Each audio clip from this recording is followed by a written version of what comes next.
Kemi hedhë në një video më qofse të kujtohet që shkon njerëzit shikojnë kinema një film. Apo jo? Edhe 10 minuta, 8 minuta apo 10 minuta. Pamje një tavan. Vetëm shifshin njerëzit një tavan pa kuptim.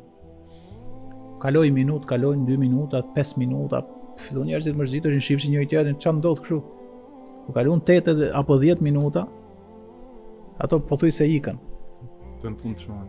Deshën të largohen se u mërzitën duke parë tavanin dhe aty praf zbret kamera ke një person i paralizuar, i cili thot ju u mërzitët vetëm për 10 minuta që pa tavanin. Unë gjithë jetën e kam parë e do ta shikoj. Ne po e tregojmë sot si histori shpirtërore, histori racionale, histori reale, histori kuranore, histori pejgamberllëku, po imagjino vllai dashur, kalonin minutat, orët, ditët, muajt, vitet, dhe pejgamberi i Zotit duke u sprovu. Kur arriti fundin, pra sa vije edhe vështirësohej smundja, duronte. I thoti nusja e vet, tha, lutja Allahut, se lutja jote, ai nuk e kthen mbrapsht se ti je pejgamber, ti vetëm mirë ke bërë. Tha, o bashortja ime e dashur, më vjen turp, sepse kam pa vite e vite gjata mirësi, vjet turp kaq shpejt i them Zotit mëshiro. Ai me urtësinë e vet e di vet këtë sprov që më ka dhënë. Dhe ajo nuk i foli më. Dhe kalonin kohët, dhe thash që vetëm sa i kishin ngel? 2 shok. Tjerët ndoshta na jer shumë rrallë, po gjithë secili kur u mblidhshin ato vendet e tyre thonin kur binte muhabeti për Ejubin, ka ngel shtrat. E kupton, dhe filloi të krijojë një ide, por mos ka bërë një gjinaf ky që e mendojmë ne këtë. Edhe sot e kësaj dite është po i njëjti ves. Shohim në njërin që i ndodhi diçka, edhe themi kush e di çka bër ky. Pejgamberët asgjë s'kan bërë. Po Zoti në ligjet e tij është që do t'i sprovojë njerëzit. Disa me mirësi, disa me sprova si smundja me radhë. Kur i vinë 2 shokët për vizitë, e panë që ishte smuar dhe më shumë. Edhe deshën bëjnë bisedë, Ejubi a.s. me zor fliste. Mbaruan bisedën, dolën. Kur ecën pak, njëri i thot tjetrit, për Zotin tha ishte keq shumë. Po tha dhe unë e pash, ta themi gjodha çan ndjej, la ilahe illallah. Po i thaj, stë qo Zotin në deregjetha në smundje, që di që gjinofit madh ka bërë. La haula o la quwwata illa billah. Imagjino tani po folçim për i pejgamber. Tha, ashtu siç e pash, vetëm i gjinafqar i madh e pson. Super. Mbasi u ndan, ky u kthy brapa. Mbasi u ndan, njëri nga shokët u kthy dhe u kthy ke Ejubi. Se tani Ejubi kishte mesazhin e mbarte me vete dhe njerëzit kishin filluar të flasin keq. Edhe i thot, nuk dua të shtoj hidhrimin, po dua të tregoj realitetin. Foli tha. Tha, edhe ai që ka qenë ndër besnikët, bashkë me mu, edhe ai ka filluar të mendoj keq. Tha, çfarë ka thonë? Imagjino, nga herë sprova dhe stresi është më i madh se sa dhimbjet e trupit. Tha, ka thonë pejgamberi Allahut, kur të pa kaq rënë si je, më tha, ndoshta duhet këtë bënë një gjinaf të madh se lloj tjetër, Zoti pse e bëri kështu. Dhe sikur ju hapi plagë e madhe. Pra, e ndjeu shumë. Ja, njerëzit më të besojnë kur dalin të fjalë. E ndjeu shumë dhe kuptoi dhe gjë tjetër që njerëzit po fillonin të mendonin keq. Siç mund thonë sot pse vdes fëmia, pse është smundja kancerit, pse ndodh kjo. Nuk kanë informacionin islam që çdo sprov fal gjinafet, që çdo sprov shton gradat, që në këtë botë nuk jemi në xhenet, që në këtë botë me probleme punojmë për të shkuar në një botë pa probleme. Kjo botë duhet të kuptojmë kriteret që janë vendos dhe raportet që janë vendos për të jetuar. Lloj tjetër se kuptojmë këtë botë. Pra pos njoftëm Zotin dhe pse e krijoi këtë botë, dhe pse e krijoi njeriu, dhe pse e bëri të parin, dhe pse e ndau me 2 botë, dhe pse dërgoi pejgamber, pse zbriti libra të shenjtë, kush janë urtësitë e kësaj bote, ne nuk e kuptojmë se ka sprov. Ka njerëz për shembull që i ka vdek i fëmijë kurrë zbeson më gjithë jetën. Kurse Jupit i vdiqën të gjithë. Pejgamberi toni ka vdek fëmijë, goxha, ndoshta do të flasim për të. Dhe u prek shumë. Kur i tha ai që edhe shoku i ngushtë i imi më tha që do të ketë bënë gjëra të madh, u prek Ejupi alayhis salam shumë. Edhe e mbajti mend këtë. Njerëzit kur zgjati smundja shumë, mendon mos ka një smundje dhe ngjit se tani edhe bashortën e vet po e pranonin më në punë. Se tani nga që ishte Ejupi alayhis salam smur, punonte nusja e vet. Një nusë e mrekullueshme, e durueshme, tamam e edukuar nga Ejupi alayhis salam si pejgamber. Vjen një ditë në shtëpi dhe vjen me ushqim të mirë. Pra ushqim me bollok, zakonisht kishim pak. Dhe Ejupi alayhis salam shikon tryezën plot. Dhe i tha, ku e morëm këtë ushqim? Ajo filloi u dukte që Zoti më i treguar. Tha, pasht modin Zot. E futin mbe, pasht madhin Zot, më thuj realisht çka ka ndodhur. Ajo prap zonte me i tregu, kur u betu në Zot përsëri, ajo i tha, ka pas flokët tregohet shumë të bukura. Dhe i kishte prerë gërshetat e veta. Dhe i kishte shit. Në atë kohë që ka jetuar Ejupi alayhis salam, ato kishin vlerë të madhe. I kishte shit sepse se pranonin më në punë. Dhe tani erdhi tek Ejupi goditja e dytë. Bashortja e vet kishte prerë gërshetat e saj për të blerë ushqim që të hante Ejupi alayhis salam edhe ajo. Kur e pa nusja se sa u prek Ejupi alayhis salam, ju mushën syt me lodh dhe doli nga shtëpia. Doli dhe u largu për të largu stresin. Se e kuptoi se sa ishte prek bashorti vet kur e mori vesh këtë gjë. Se midis tyre kishte një dashuri shumë të madhe. Shumë njerëz ndoshta se kuptojnë, po kur Zoti hodh bekim në një familje, dashuria brenda tyre është shumë e madhe se çdo gjë tjetër. Ajo e mban një familje. Kur e mori vesh Ejupi që i ka prerë gërshetat, ajo iku duke e mbushi oborrin me lot, duke menduar se sa shpreh Ejupi. Se Ejupi e donte shumë, imagjino dhe kishte shku situata që ajo prende gërshetat për të jetuar. Të kishin pak të holla dhe të kishin pak ushqim. La ilaha illallah. Kur ajo iku, Ejupit ju mushën syt me lot gjithashtu. Kur i tha bashortja para disa kohësh lutu, ai tha jo. Sepse Zoti më ka dhënë shumë vite të mira, do duroj. Paktën bona aq vite sa isha mirë.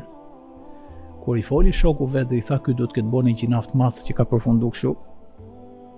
Dhe e dyta, bashortja vet shkoi situata derisa preu gërshetat. Ai s'kishte nevojë shumë. Kurani thot ka thënë vetëm ko Ejube idh nada rabbe. Dhe Ejubi e thiri Zotin e tij. Enni meseni ad-dur wa anta arhamur rahimin. Do të thënë, ka godit smundja e ti e më mëshirosi. Do të thënë me një tjetër, mund ta bënte që ke sprova e pasurisë, nuk e bëri. Mund ta bënte të ke sprova e fëmijëve, nuk e bëri. Mund ta bënte të ke sprova e shëndetit, nuk e bëri. I kërkoi vetëm të fliste, nuk e bëri derisa erdhi në fund fare. Subhanallah. Kulmi durimit. Do të thënë, duke e ditë që nëse unë i lutem, në çast do më përgjigjesh. La haula wala quwwata illa billah. Po. Ja, sepse do thush pse? Se ato gjithmonë e kanë ditë që Zoti është aq i mirë sa nuk i bë keq robit vet. Prandaj thot Allahu inna wajadnahu sabira. E gjetëm atë shumë të durueshëm. Innahu ni'mal abd, sa rob i mirë ishte. Imagjino me të thon Zoti vet, valla. Zoti i gjithësisë me thon sa rob i mirë është filani. Është kulmi. Dhe çka ka ndodhur valla tani? Se këtu është çështja më madhështore. O Ejube, në Kur'an, sura Enbiya. Dhe Ejubi e thiri ju lut Zotit ti. Kjo është refren që e përmend Allahu, akoma s'kemi shku ke fjalët e Ejubit. A thon vetëm i fjali. Inni meseni ad-dur wa anta arhamur rahimin. Mu më ka godit smundja ti je më mëshiruesi mëshiruesve. Nuk ka thonë mëshiro. Shumë interesant, thojnë dietarët. Në disa raste në Kur'an dhe Jakubi a.s. e kanë njohur Zotin si më mëshiruesi, kjo është grada më e lartë e kuptimit mëshirës Zotit. Arhamur Rahimin, më mëshiruesi i mëshiruesve. S'ka më mëshiruesi, ai kulmi i mëshirës. Prandaj çdo sure Kuranit fillon Bismillahirrahmanirrahim, me emrin e Zotit gjithë mëshirshëm, mëshirëplotit. S'ka më turp më të madh që ai që thot për Islamin gjë tjetër përveç se është feja e mëshirës. Nuk e njeh fare. S'ka lexuar herë Kur'an që ta shohë që çdo sure fillon me Bismillahirrahmanirrahim. Nuk ka lexuar herë surën Anbiya ajeti 109, ne të dërguam Muhammed mëshirë për gjithë botrat. Nuk e ka dëgjuar asnjëherë hadithin e pejgamberit që thotë kush nuk mëshiron nuk do të mëshirohet. Nuk e ka kuptuar kurrë se si Ejupi e ka njohur Zotin e gjithësisë, i ka thonë, mu më ka godit smundja, ti je më mëshiruesi i mëshiruesve. Kur i thu Zotit, ti je më mëshiruesi i mëshiruesve, pra ja ke lënë prapë në dorë atij, po e ke prek atë, ke mëshira e pakufishme. Edhe Zoti i fjali ka thonë. Ka thonë, çou, urqud bi rijlike, hadha muktasalun baridun wa sharab. Çou, godite me këmbën tënde tokën. Do të dali burimi akullt dhe i pastër, të lahesh me të dhe të pish prej saj. Edhe ka mbaruar histori. Është çu dhe e ka godit tokën, ka dal burimi. Sa e prekte trupin e vet, i është rinu trupi dhe i është boj shëndosh. Sa ka pi për ati ujë, gjithë organet janë rinuar në qast. Se u lut dhe i tha Zotit, ti je më mëshiruesi i mëshiruesve. Jakubi, fallahu khairun hafidha wa huwa arhamur rahimin. Kur e lajmëruan që përveç Jusufit kanë burgoz dhe Benjaminin, çka ka thonë? Fallahu khairun hafidha, më i miri ruajtës është vetë Zoti, wa huwa arhamur rahimin. Ai është më mëshiruesi i mëshiruesve.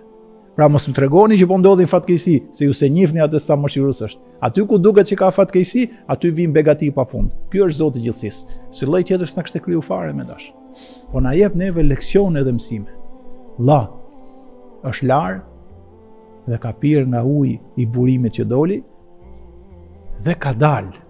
Më falë, kur thëmë që është larë, sepse neve kur themi që është smurë dhe shërush, organet e brendshme dhe për të kuptuar pak edhe dëgjuesit, po dhe për çfarë smundje bëhet fjalë, se kam dëgjuar që lëkura binte copa.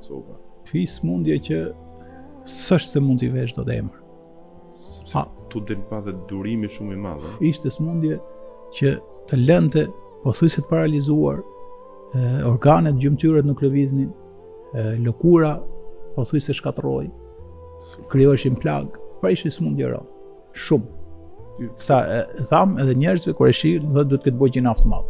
Jo, e cilësova për të kuptuar se njerëzit e kuptojnë shumë të lehtë si. Jo, smundje shumë e vështirë.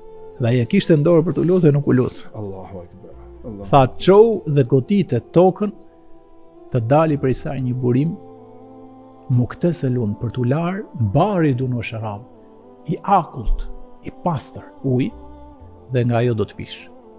E ka larë trupin, është shëndosh dhe e ka pirë ujin, është përsos nga brenda. Dhe subhanallahu alazim se kanë qenë njerëz të mëdhenj. Ka dalë nga dera, ishte vetëm, nusja ishte akoma në stres, kishte syt me lot.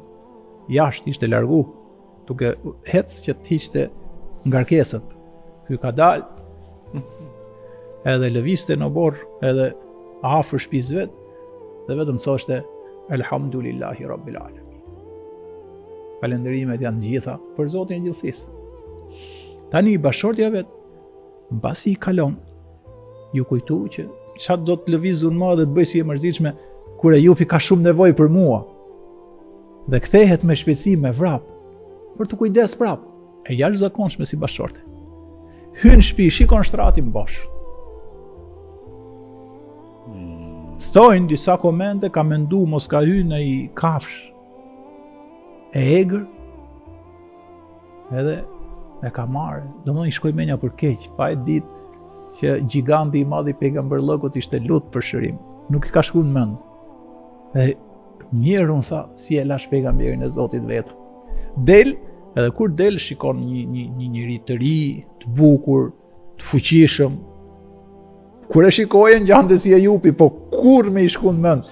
Tha, o rob i Zotit, atë ke informacion për pejgamberin e Allahut që ishte smur. Edhe siç kanë qenë pejgamberët, kanë pasi cilësi besama. Si kemi folë për pejgamberin? Buzëqesh. Kur Sulejmani shikon në luginën e milingonave që është zbulu sot shkencërisht, fetebessem dhahikan, buzëqeshi në të qeshur. Pejgamberët kanë qenë njerëzit më të buzëqeshur, më të këndshëm, më të mirë. Ke parasysh kur takoj person, po ishte i mrelos, thu kur po marroj të hiki. Po ishte i buzëqesh, po ishte i lirshëm, po ishte tolerant, të kënaqet shpirti, thu trisa më shumë. Kështu ishin pejgamberët e Zotit. Pra po pejna i musliman çuditshëm që e ka problem të madh me qesh, nuk e ka për islamit e me buzëqesh. E ka se e ka natyrë vet. Se ka musliman që edhe të trem, një egër sikur do futet në ring të boksit. Kurse nga tradita jonë është pejgamberi alayhis salam mund të jetë pa 6 herë deri në 8 herë që ka qesh më të madhe. Nuk ka qesh shumë me e bo portokalli. 6 deri në 8 herë transmetimet e tij. Gjithë jetën ka qenë i buzëqesh. Ka thonë ti buzëqesh është vllai tënd kur e takon, është sadaka. Sikur keni mu një të varfër me lek. Dhe kjo kur e ka pa i ka thonë ishte shumë e merakosme, shiko sa e donte. A është kjo vëlla dashuri e vërtet? Ati duke i rënë lëkura, i smur. Kjo e donte aq shumë, çfarë është kjo? Dashuri pra për hir të Zotit. Po ti ishte dashuri për hir të lekut, ai është i varfër. Po ti ishte dashuri për hir të dynjas, humbi dynjaja ai. Po ti ishte dashuri kaotike, se është i gjatë, është i bukur. Si ishte më ai? Dashuria për hir të Zotit ngele përjetshme. Thota e pejgjo pejgamberin e sprovum. Buzëqeshe ju. Thot Lia, o bashkëshortja e dashur. Nuk më njeh. Tha pamjen, po. Nuk po e besoj. Tha unë ju luta Allahut më të mush. Ai që duket për njerëzit e vështirë, për Allahun më shumë e lehtë. Ju luta edhe Allahu më të mush ma plotësoj. Ma dha burimin dhe unë u lava dhe u pastrova trupin tim. Pastaj tha e piva atë ujë të bekuar që më dha i madhi Zot, edhe organet më rinun.